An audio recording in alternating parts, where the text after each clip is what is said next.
Hello everyone, welcome to complex engineering. तो अभी हम लोग बात करने वाले स्विचिंग मोड पावर सप्लाई के बारे में। तो जो स्विचिंग मोड पावर सप्लाई होता है वो बेसिकली एप्लीकेशन होता है किसका, चॉपर का।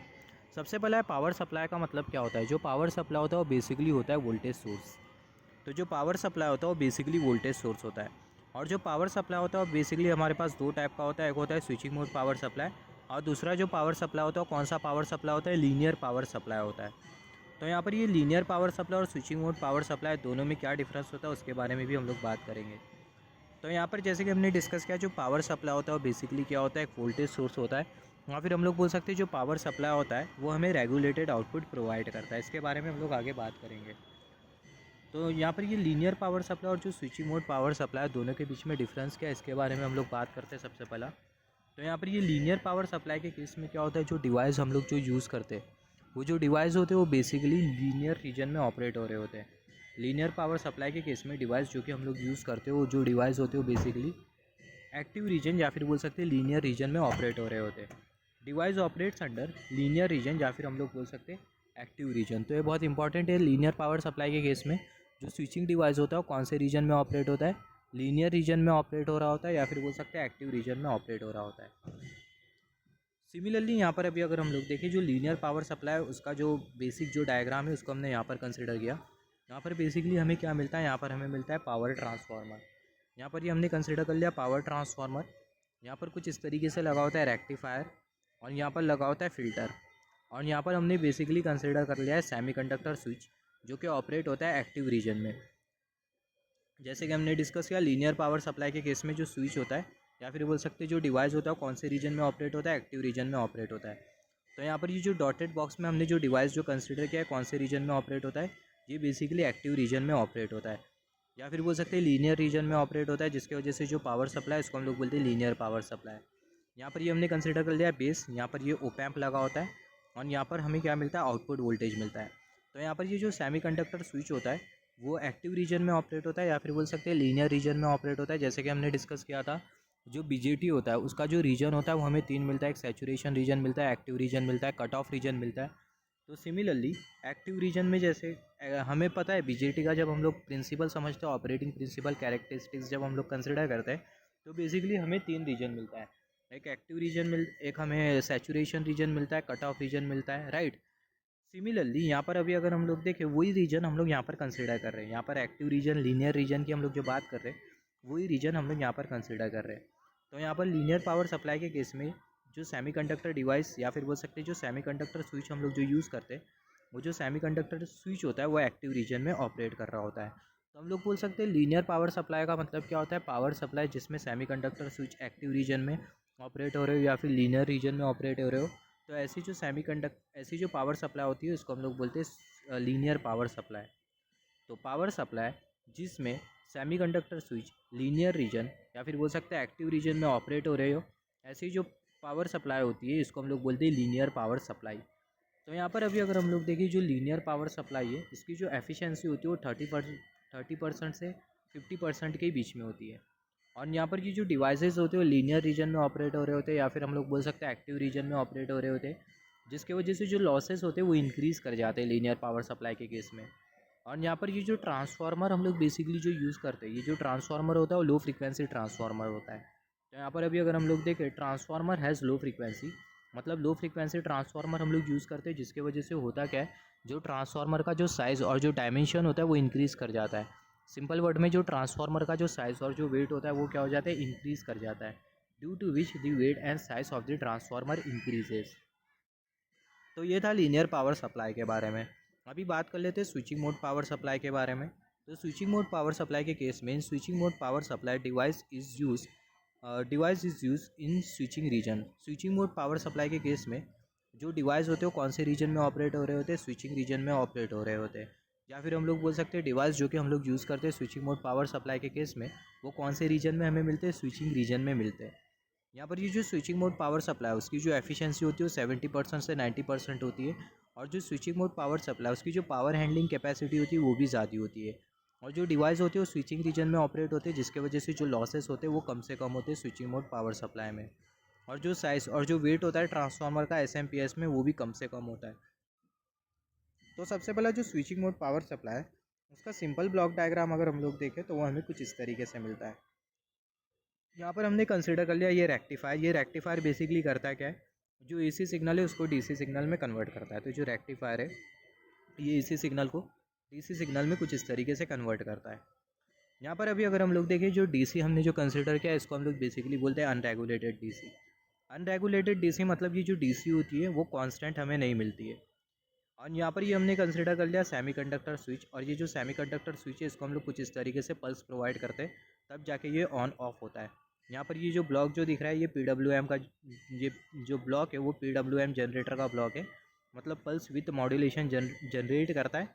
ये ब्लॉक, ये वाला जो ब्लॉक है वो पल्स विथ जनरेट करता है, या फिर हम लोग बोल सकते हैं पल्स विथ मॉड्यूलेशन होता है ये वाले ब्लॉक में, जिसके वजह से ये जो ब्लॉक है इसको हमने कंसिडर कर लिया PWM जनरेटर ब्लॉक। और यहाँ पर अगर हम लोग देखिए जो पल्सेस होती है वो हम लोग ये सेमीकंडक्टर स्विच को देते हैं, जिसकी वजह से जो सेमीकंडक्टर स्विच होता है वो ऑन ऑफ होता है और हमें आउटपुट मिलता है। और यहाँ पर बेसिकली लगा होता है फ़िल्टर। तो यहाँ पर अभी अगर हम लोग देखिए बेसिक ब्लॉक डायग्राम होता है, आगे हम लोग डिटेल में समझेंगे स्विचिंग मोड पावर सप्लाई को। तो ये बेसिक ब्लॉक डायग्राम होता है स्विचिंग मोड पावर सप्लाई का। तो यहाँ पर ये जो स्विचिंग मोड पावर सप्लाई, इसके इनपुट में हम लोग क्या देते हैं, अनरेगुलेटेड इनपुट देते हैं, और आउटपुट में हमें रेगुलेटेड आउटपुट मिलता है। तो यहाँ पर अभी अगर हम लोग देखें स्विचिंग मोड पावर सप्लाई के केस में इनपुट में हम लोग अनरेगुलेटेड इनपुट देते हैं। स्विचिंग मोड पावर सप्लाई के इनपुट में जो इनपुट होता है वो अनरेगुलेटेड इनपुट होता है, एसी या फिर डीसी हो सकता है, और आउटपुट हमें क्या मिलता है, हमें रेगुलेटेड डीसी आउटपुट मिलता है। तो स्विचिंग मोड पावर सप्लाई हमें अनरेगुलेटेड इनपुट को रेगुलेटेड आउटपुट में कन्वर्ट करके देता है। रेगुलेटेड आउटपुट मतलब कांस्टेंट आउटपुट या फिर बोल सकते हैं डिज़ायर्ड आउटपुट। तो किस तरीके से हमें रेगुलेटेड आउटपुट मिलता है SMPS के थ्रू। तो यहाँ पर ये जो पल्स हमने जो कंसिडर किया है, यहाँ पर ये जो पल्स है यहाँ से यहाँ तक के यहाँ पर अगर हम लोग देखें, यहाँ पर हमें पल्स कुछ इस तरीके से मिलती है। हमें पता है पल्सेस को हम लोग कुछ इस तरीके से शो करते हैं। यहाँ से यहाँ तक के जो डिवाइस होगा वो ऑन टाइम होगा डिवाइस का, यहाँ से यहाँ तक के जो डिवाइस है उसका हमें ऑफ टाइम मिलेगा। तो यहाँ पर ये जो पल्स है उसकी विथ हमें दिखाई दे रही है। यहाँ पर आपको ये बेसिकली दिखाई दे रही है पल्स की विथ। तो ये जो पल्स की जो विथ है इसको कंट्रोल करते हुए, by controlling the width of pulses, ये जो पल्सेस है इसकी विथ को कंट्रोल करते हुए PWM generator regulated output. Just wait for a second. By controlling the width of pulses by PWM generator, यहाँ पर ये जो पल्सेस की जो विथ हमें जो दिखाई दे रही है इसको हम लोग बेसिकली बोलते हैं विथ। तो यहाँ पर ये जो पल्सेस की जो विथ है इसको हम लोग क्या कर सकते हैं, कंट्रोल कर सकते हैं। इसको हम लोग कैसा कंट्रोल कर सकते हैं, with the help of PWM generator. तो यहाँ पर ये जो पल्सेस की जो विथ है इसको कंट्रोल करते हुए हम लोग क्या ऑब्टेन कर सकते हैं, रेगुलेटेड आउटपुट ऑब्टेन कर सकते हैं। तो स्विचिंग मोड पावर सप्लाई के केस में जो अनरेगुलेटेड इनपुट होता है वो हमें रेगुलेटेड आउटपुट के फॉर्म में मिलता है। किस तरीके से आउटपुट के फॉर्म में मिलता है, जो पल्स है उसकी जो विथ है उसको हम लोग कंट्रोल कर रहे होते हैं with the help of PWM generator, जिसके वजह से जो अनरेगुलेटेड इनपुट होता है वो हमें रेगुलेटेड आउटपुट के फॉर्म में मिलता है।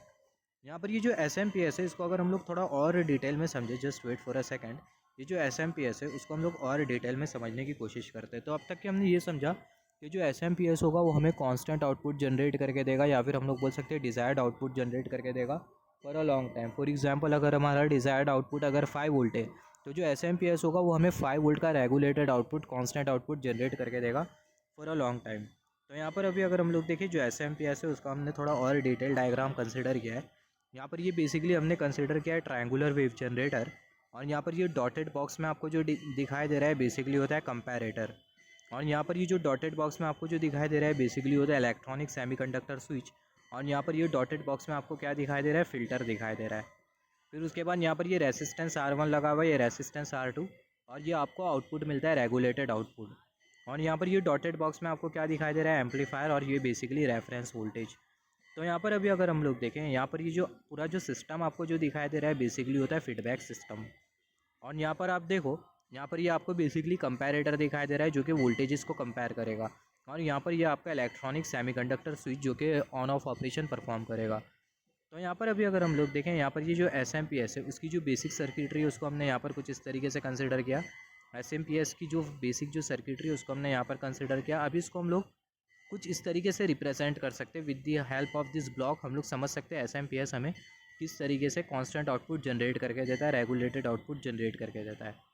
तो यहाँ पर अभी अगर हम लोग देखें, यहाँ पर ये हमारा डिवाइस है, तो जो डिवाइस है उसको हमने यहाँ पर शो किया। यहाँ पर अगर हम लोग देखें, जैसे कि हमने डिस्कस किया, ये डॉटेड बॉक्स में हमारा क्या है, ये है डिवाइस। तो जो डिवाइस है उसको हमने यहाँ पर कंसिडर कर लिया। यहाँ पर ये जो इनपुट हमें जो दिखाई दे रहा है ट्रायंगुलर वेव जनरेटर, ये इनपुट है, उसको हमने यहाँ पर कंसिडर कर लिया है डॉट। फिर उसके बाद ये जो कंपैरेटर है वो आपको यहाँ पर ये वाला डॉट शो कर रहा है। फिर उसके बाद यहाँ पर आपको क्या मिल जाएगा, आउटपुट मिल जाएगा जो कि रेगुलेटेड आउटपुट होगा। फिर उसके बाद अभी अगर हम लोग देखें यहाँ पर ये जो सिस्टम है कौन सा सिस्टम है, फीडबैक सिस्टम है। ये ओवरऑल जो सिस्टम है फीडबैक सिस्टम है। तो यहाँ पर अभी अगर हम लोग देखें जो फीडबैक सिस्टम है उसको हमने यहाँ पर कुछ इस तरीके से कंसिडर किया। तो यहाँ पर अभी अगर हम लोग देखें एसएमपीएस हमें किस तरीके से कांस्टेंट आउटपुट जनरेट करके देता है। यहाँ पर अभी अगर हम लोग देखें, हम लोग चाहते हैं कि हमें 5 वोल्ट का कांस्टेंट आउटपुट मिले, या फिर बोल सकते हैं 5 वोल्ट का डिज़ायर्ड आउटपुट मिले फॉर अ लॉन्ग टाइम, जो कि एसएमपीएस हमें जनरेट करके देगा। तो किस तरीके से जनरेट करके देता है, किस तरीके से कांस्टेंट आउटपुट हमें एसएमपीएस प्रोड्यूस करके देता है, इसके बारे में अभी हम लोग देखते हैं डिटेल में। तो यहाँ पर अभी अगर हम लोग देखें अभी होगा क्या, कंसिडर कर लेते हैं जो इनपुट है, इनपुट में कितना गया, 4 वोल्ट गया। तो जब इनपुट में 4 वोल्ट जाएगा तो जो आउटपुट होगा वो भी हमें कितना मिलेगा, 4 वोल्ट मिलेगा। अभी जो आउटपुट है 4 वोल्ट ये फीडबैक के थ्रू जाएगा। फिर उसके बाद ये कंपैरेटर में जाएगा। ये जो कंपैरेटर है वो करेगा क्या, यहाँ पर जैसे कि हमने वो डिस्कस किया, हमें जो डिज़ायर्ड आउटपुट जो चाहिए वो कितना चाहिए, 5 वोल्ट चाहिए। 5 वोल्ट से ना ही ज़्यादा होना चाहिए ना ही कम होना चाहिए। तो यहाँ पर ये जो डिवाइस है इनपुट में कितना गया, 4 वोल्ट गया, तो जो आउटपुट है वो भी हमें कितना मिल रहा है, 4 वोल्ट मिल रहा है। तो ये जो 4 वोल्ट है फीडबैक पाथ के थ्रू जाएगा। फिर ये जो 4 वोल्ट है कंपैरेटर में जाएगा। जो कंपैरेटर है वो क्या करेगा, कंपेयर करेगा। किसको कंपेयर करेगा, ये जो डिज़ायर्ड आउटपुट और जो एक्चुअल आउटपुट है उसको कंपेयर करेगा। तो डिज़ायर्ड आउटपुट कितना है, 5 वोल्ट, एक्चुअल आउटपुट कितना मिल रहा है, 4 वोल्ट। दोनों को सब्ट्रैक्ट करेगा, रिजल्ट हमें कितना मिलेगा, 1 वोल्ट। फिर उसके बाद होगा क्या, रिजल्ट हमें कितना मिल रहा है, 1 वोल्ट मिल रहा है। फिर उसके बाद ये जो 4 वोल्ट है इसमें 1 वोल्ट ऐड हो जाएगा, 5 वोल्ट हो जाएगा, इनपुट में जाएगा 5 वोल्ट, और जो आउटपुट होगा वो हमें कितना मिलेगा, 5 वोल्ट मिलेगा। अभी मान लेते जो इनपुट है उसमें कितना जा रहा है, 6 वोल्ट जा रहा है। तो जो आउटपुट है उसमें भी हमें कितना मिलेगा, 6 वोल्ट मिलेगा। और ऑब्वियसली जो 6 वोल्ट है वो डिज़ायर्ड आउटपुट नहीं है। तो अभी बेसिकली होगा क्या, जो 6 वोल्ट है फीडबैक पाथ के थ्रू जाएगा। फिर उसके बाद जो 6 वोल्ट है कंपैरेटर में जाएगा। तो जो कंपैरेटर है वो कंपेयर करेगा यहाँ पर ये जो 5 वोल्ट जो डिज़ायर्ड आउटपुट और जो 6 वोल्ट जो एक्चुअल आउटपुट है, दोनों को जब कंपेयर करेगा तो रिजल्ट कितना मिलेगा, -1 वोल्ट। अभी ये इनपुट है जो कि है 6 वोल्ट, इसमें से -1 वोल्ट सब्ट्रैक्ट हो जाएगा। तो इनपुट कितना होगा, 5 वोल्ट, तो आउटपुट भी कितना मिलेगा, 5 वोल्ट मिलेगा। तो कुछ इस तरीके से जो एसएमपीएस है वो आपको 5 वोल्ट का जो कांस्टेंट आउटपुट है वो जनरेट करके देगा। तो यहाँ पर अभी अगर हम लोग देखें जो रेगुलेटेड आउटपुट आपको जो मिल रहा है वो किसके थ्रू कंट्रोल हो रहा है, ये फीडबैक सिस्टम के थ्रू कंट्रोल हो रहा है। तो ये बहुत इंपॉर्टेंट है, आप थोड़ा नोट डाउन कर लेना। Regulated output is control through feedback system. तो कुछ इस तरीके से जो एसएमपीएस है, यहाँ पर ये जो एसएमपीएस है वो कुछ इस तरीके से हमें कांस्टेंट आउटपुट जनरेट करके देता है। यहाँ पर अभी अगर हम लोग देखें, अभी हम लोग कंपैरिजन कर लेते हैं एसएमपीएस के बीच में और लीनियर पावर सप्लाई के बीच में। तो जो स्विचिंग मोड पावर सप्लाई है उसकी जो एफिशिएंसी होती है वो 70% से 90% के बीच में होती है। जबकि जो लीनियर पावर सप्लाई उसकी जो एफिशिएंसी होती है वो 30% से 40% होती है। एसएमपीएस के केस में जो आउटपुट वोल्टेज होता है वो कम होता है, output voltage will be more और less than input voltage. SMPS के केस में जो आउटपुट वोल्टेज होगा या तो ज़्यादा होगा या तो कम होगा इनपुट वोल्टेज के कंपैरिजन में। और लीनियर पावर सप्लाई के केस में जो आउटपुट वोल्टेज होगा वो हमेशा कम होगा इनपुट वोल्टेज के कंपैरिजन में। सिमिलरली यहाँ पर अभी अगर हम लोग देखें जो एसएमपीएस उसकी जो सर्किट होती है वो थोड़ी कॉम्प्लेक्स होती है, और लीनियर पावर सप्लाई की जो सर्किट होती है वो लेस कॉम्प्लेक्स होती है। एसएमपीएस की जो ऑपरेटिंग फ्रीक्वेंसी होती है वो ज़्यादा होती है, और जो लीनियर पावर सप्लाई की जो ऑपरेटिंग फ्रीक्वेंसी होती है वो कम होती है। यहाँ पर अभी अगर हम लोग देखें जो एसएमपीएस होता है वो हाई पावर एप्लीकेशन के लिए यूज़ किया जाता है। एलपीएस लीनियर पावर सप्लाई को हम लोग बेसिकली यूज़ करते हैं लो पावर एप्लीकेशन के लिए। एसएमपीएस के केस में फीडबैक सिस्टम को यूज़ किया जाता है, और यहाँ पर ये लीनियर पावर सप्लाई के केस में जो फीडबैक सिस्टम है उसको हम लोग नहीं यूज़ करते in case of linear power supply. तो ये बेसिक सा डिफरेंस होता है स्विचिंग मोड पावर सप्लाई और लीनियर पावर सप्लाई के बीच।